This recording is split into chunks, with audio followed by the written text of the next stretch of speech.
Howdy folks, welcome to Melanchthon Creek Farm. I got a special guest with us this morning. This is my buddy here with Deep River Farms, and he's come out to help me redesigning my beds for this fall, and he's going to kind of help me out and give me some recommendations on what I need to kind of go back in here with on this fall garden. I got some stuff I want to plant. I got some cabbage and some broccoli. I got some what else? I got pumpkins. I got what else I got? I got a couple other things, and we're going to look at kind of what we've already got in here and what's compatible with what's in here, and then what needs to be rotated, especially coming next spring when we're going to do a big redesign. So join us along today. We're going to take a tour of the garden with us, and I'll let him kind of guide us from here on. This is where you come into the play of using your crop companion charts. Crop companion charts. And if you're not using one, you might be shooting yourself in the foot, which might be a deadly shot to the top of the leg. Exactly, exactly. So you got a lot of stuff you lead with in the spring to plant, and then in the fall, if you drop that into the beds, you ain't compatible. So then you got a problem. You got pests that might have been in on this plant, and then the crop you plant behind it's not compatible. That pest's still there. It'll eat up that fall crop. Good point. And that's what we want to try to avoid. Yep. You don't want to work hard. You want to work smart. Yes, sir. So yeah, we work a lot hard enough as it is, especially this year with all the heat and the drought and everything else going on. We don't need a bunch of pests coming in here and ruining our gardens. Nope. You got that right. Everything looks good here. I like what I see. So we're gonna go around here and let's take a look at the my lettuce patch over here, and I'm starting to let my lettuce go to seed here, and my spinach, we still got quite a bit here, and this spinach will keep growing through the fall. So the lettuce is just about done. This is a romaine, so I got a mixed winter blend of lettuce that I'm gonna be putting in, and we're looking at maybe going right back in this bed with these. And you can see my planters up here on the wall, and I've talked about these a little bit, and I put my strawberries in these, and they're doing okay, but they're just suffering. It's just been so dry and so hot. You know, we've got a different plan for them coming up next year. I'm gonna keep these on the side of the wall here, and we're going to go in with some companion flowers and make us a pollen garden here, pollinator garden. Yeah. And same with this side over here. A lot of this look how bad this ground is. You talking about a drought? Yes, look sir. at that ground where it's cracking. Ain't that something? Imagine growing in the ground and that stuff right there, folks.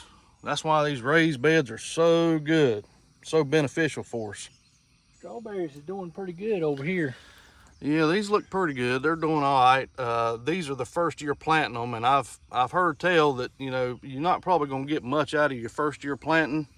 This was one that we was kind of hoping we'd get into, but I believe somebody else wanted it more than we did, which I guess they'll be all right with that one. And I believe the heat's working on them more than anything.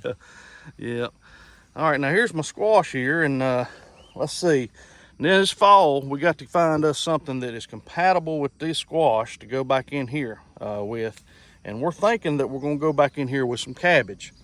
If I get my lettuce over here, I think we're going to be good with the cabbage over here. They all get along. They're the same family. And they might argue and fuss a little bit, but they're all the same family. They should grow well together. Oh, yeah. Oh, yeah. I like how you got them things trellised up real good, raised up and off the ground, and got good airflow. And that's the first year I've tried this, and it's been a little process, but yeah, I like getting that airflow. Now that makes it easy to be able to get under here to see if you got any squash bugs or anything like that. They looking good. Yeah, we got us another good picking coming along, so we're excited about that. Oh yeah, oh yeah. Now moving around to the front here, it's just got a couple bell peppers and another squash here. That's my lone, well, I got two of them here. I tried to plant some flowers from seeds, and I've got that one and I got one over here on this side, and that's the only two out of about 50 flowers I can kind of grow some vegetables, but I can't grow flowers from seeds at all. Might have to go to the greenhouse next year and see if we can get us some companion flowers instead of trying to grow from seed, but we'll see about that. Yeah, I know marigolds is pretty beneficial to your garden, and some of your scent plants like sage, it puts off a mint, and rosemary and things like that will deter a lot of deer because of the smell of that. They like to be able to smell stuff for a warning, and these plants throw that sense of smell off on the deer, so that's a good thing to try to keep the deer away, is using a scented plant. Interesting. I don't reckon they work on rats, do they? No. No, we got a problem, and don't know where it's coming from, but we got a problem. All right, moving around this side, we got our zucchini here, and it's starting to kind of come back a little bit. We've had so much heat and all that, so it's starting to come back up. And around on this side, we're probably going to go with broccoli. That's what we're thinking. Now, that's yet to be decided on. I hear tell that broccoli's a little tough growing, so yeah, and they're bad about getting bugs too, and that can work on it. Yeah, and I don't want no more bugs. No, and you gotta broccoli's that's a tough one to do. I hear a lot of people trying to grow it, and then they have problems, and they just really don't get much off of it. But if you can get it mastered, broccoli is the way that you can get enough broccoli to last you all year. Yeah, it puts out real well. Yeah, and it beats going to the store. Yes, sir. Yes, sir. Produce is getting outrageous. I see you got plenty of eggshells in here too. Yeah, we're working on getting our calcium levels up. We've been putting them down here around the base of the plants and crushing them up, and I've added them to my compost piles down there. So yeah, we're trying to get our calcium levels up. But this black gold that we grow in, it really don't need a whole lot more. No supplements, just a little nitrogen. Little nitrogen. Some crops need a little more calcium.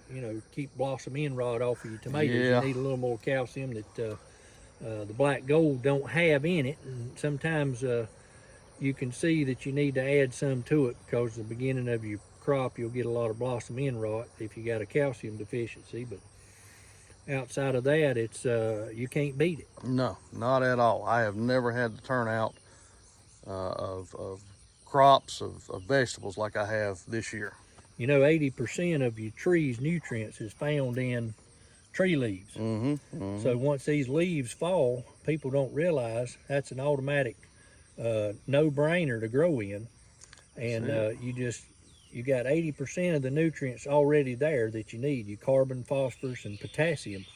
So when you go to grow something, all you're gonna need is a little nitrogen. You might need a little calcium supplement, but you can get that in some hydrated lime or something like that. Yes, sir. And you'll be good to go. And you'll have stuff grow taller than you've ever thought about having. I can guarantee you that. Just look how big the base of this is. It's big. Yep, that is a huge vine growing there on that zucchini. Yep, very nice. All right, we got some beds that we're laying out here. This is going to be a garden expansion. I'm going to put us 3 more raised beds in down here, maybe for this fall. Like I said, we're going to be doing us some pumpkins, and I got to have somewhere for them to run. We may put them down here on this end, and once these beans are done here, and I've got enough to go to seed, we're going to be pulling them up. So I got to have something to go back in these beds. Both my beans are done for the year. I got a little bit of a mess yesterday off, just enough for us to cook a pot, and the rest are going to go to seed. We're going to save these. These are heirloom seeds. Well, the heat's working on it, ain't it? Yes, sir. It is just drying everything out. We got a little sprinkle this morning, and I say a sprinkle because if you dig down in the ground just a little bit, you can see it's pretty dry. But it stirred the dust. It gave it a little drink of water on the top side. My corn is all just about in. I pulled a couple ears the other day, and it was awfully good. We got us a good cookout. Solid piece too. Yeah, they done real well this year. And as old as that seed was, I wasn't sure how it was going to do, but it put out good. Oh yeah. A lot of people don't believe in putting that stuff in the freezer.